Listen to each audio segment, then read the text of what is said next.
So we're jumping right back into the Raspberry Pi content, going back to my roots here. It's been a while, but recently we did do a couple videos on the Raspberry Pi 02W. And obviously I'm a gaming channel, so I wanted to see what kind of games we could play on that thing. It's a $15 single board computer. Not the most powerful in the world, but hey, still fairly competent and capable. So we're still going to be expanding on that, doing more content with that. But recently I got the Raspberry Pi 5, and that's the latest Raspberry Pi that's come out. And, you know, it's quite a bit more powerful than previous Raspberry Pi single board computers. And today I'm finally taking a look at it and seeing what this thing is capable of. So there's a lot of people out there who create builds, images for Raspberry Pi systems. I used to do the same, putting out images and whatnot. And I just barely got back into, you know, working on like retropie, but I'm looking at expanding further than that with other front ends and all that stuff. But one person that I know that's created a lot of awesome builds is Wolfanoz, and I wanted to check out his build for the Raspberry Pi 5 and kind of focus more on the heavy hitters, the things that I'm not used to running on a Raspberry Pi. So that's where we're at today. Got that Pi 5, added it to the family of Raspberry Pis, and I'm looking forward to, you know, kind of working with it and maybe making my own build at some point. But right now we're going to take a quick look at the Wolfanoz retro, you know, build for the Pi 5. It's a Batacera build, so 18,554 games. We've got a lot of stuff here, a lot. So I'm going to be showing footage and kind of talking about my experience messing with the things that I'm not used to running on these boards. So arcade, we're going to have all your classics, Simpsons, X-Men, that kind of stuff. But going a step further, you will find certain things that we weren't really playing before on a Raspberry Pi, like Killer Instinct, for example. Killer Instinct 1 and 2. I played those games on this build, and they play great. Never really cared for Killer Instinct 2, but Killer Instinct 1, one of my favorite games. It's awesome, so it's really cool seeing it playing like perfectly here. And then going further than that, arcade games. I played Simpsons Bowling, which I know he had on here, so I looked for it. And it's kind of a weird one playing with the controller, but it plays just fine. And then things like the Street Fighter EX series of games. Those are running great on here. They're all the arcade versions, not the PS1 versions type of thing. But yeah, you're going to have a lot of awesome arcade games here. Some of the simple stuff, the easier to emulate things, and then the little heavy hitters, right? So you have over 2,600 arcade games. And then there are some categories, light gun games. There's a lot of stuff like that. LA Machine Guns, a lot of cool things. Star Wars arcade. What else do we have here? Daphne. Daphne's going to run just fine. We got the 15 Daphne games there. MAME. So there's a few, you know, arcade categories here. All the Atari stuff. The one that I'm not really used to playing on a Raspberry Pi is a Jaguar. So we've got 56 games here. I played a few of them and didn't have any issues. What games did I play on here? Alien vs. Predator was one of them, and it played just fine. If it seems like the game is sluggish, it's just the way it normally played. I used to own the game for the original console, and it's pretty much the same. And then the Atari carts, I played that as well.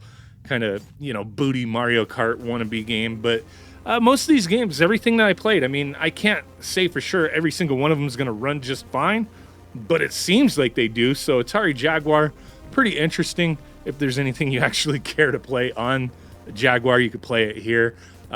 We will get into like heavier hitting systems in a moment here, but you can overclock a build like this, or, you know, the Raspberry Pi 5, but beyond like the Pi 02W, how I really said, like, you don't really have to worry about heat, you know, dissipation with that too much. Sure, you could put some heat sinks, get a nice flirt case for it, that kind of thing. But with the Pi 5, it's really important to have a good cooling solution. At minimum, a fan and a heat sink. I have the Argon Neo, the newest case for the Pi 5. That has a big fat, you know, heat sink with fins and a fan. And it does a decent job, but some things you might even want to go further than that with your cooling. But kind of skipping through a lot of the stuff. Always love to see MSX and MSX2 on a build here. Turbo graphics, and we have the CD games, 116. All this stuff's going to be fine.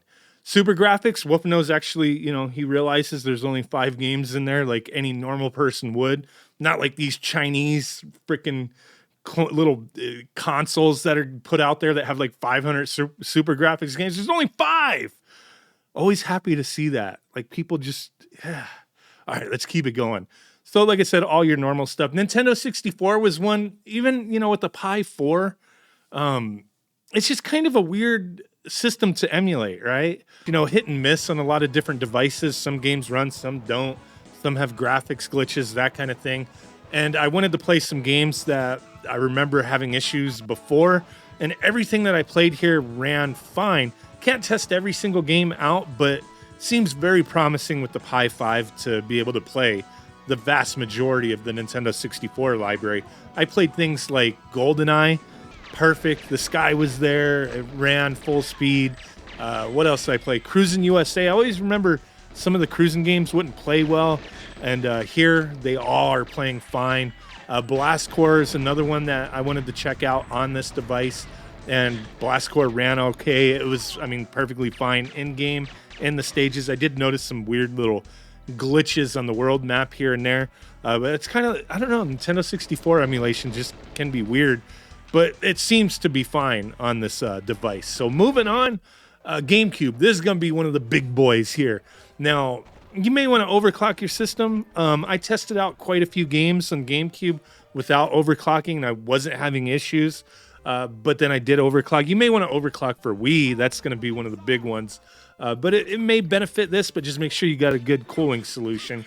But even before I overclocked or did any tweaks, like Soul Calibur 2 was running perfectly fine. Gauntlet Dark Legacy was running, you know, perfectly fine as well. What else did I play? Wave Race. That was, man, one of my favorite games. I love Wave Race. Wish they would bring that damn game back. But Wave Race Blue Storm was running great. Yeah, I mean, not really having any issues with GameCube. But if you do need to like tweak some things, you can always hit select and then go to advanced system options and start messing around there. But, you know, at your own risk, if you download this build and you start tweaking things. I started messing with things after the fact just to, see what I could do. But for the most part, it seemed like GameCube is running on the Pi 5 decently well. So that's really, really cool in my opinion. Now moving on to Wii. So Wii, this is going to be one that I think is just going to be really hit and miss. So you're most likely going to want to overclock for this, but I did play a good handful of games on the Wii. Tatsunoko vs. Capcom, kind of choppy at times while it's loading in assets, that kind of thing. Then it smooths out. It kind of seems typical with that game on a lot of devices, but it seems like you may be able to find some of these games run okay. You may need to overclock. Most likely you will, and then maybe make some emulator settings tweaks to get the best out of Wii emulation. But I don't think it's going to be anywhere near the full library here of these games running on this device.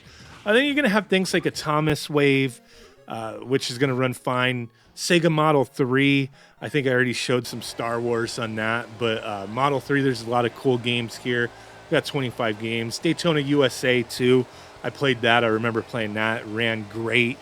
You got the LA machine guns like I mentioned earlier. What else did we have? I think I skipped Sega Saturn. Yeah, I did. So Sega Saturn, we got 48 games here, and I love seeing this. Every Saturn game I played was just perfect. Like, I didn't have no weird stuttering or like slow down, nothing like that. Sega Saturn, like, this is like, I kind of want to make my own build, my own set. It's cool that people put builds out there. I always say, like, it's best to do it yourself. If you're going to download a build from somebody, like, hey, download it, mess around with it, and leave the person alone who put it out there, right? But I kind of want to like do certain things, like bam, Saturn, Nintendo 64, certain arcade games. Just have like a nice, like, focused build of the games I want to play, and it's awesome to see all these Saturn games running very well. So there's that. A lot of cool stuff. Naomi, Dreamcast, all your basic stuff. PSP runs great too. That's the other one. We'll finish up with PSP. PSP was always kind of hit and miss on other boards in the past with the Raspberry Pis.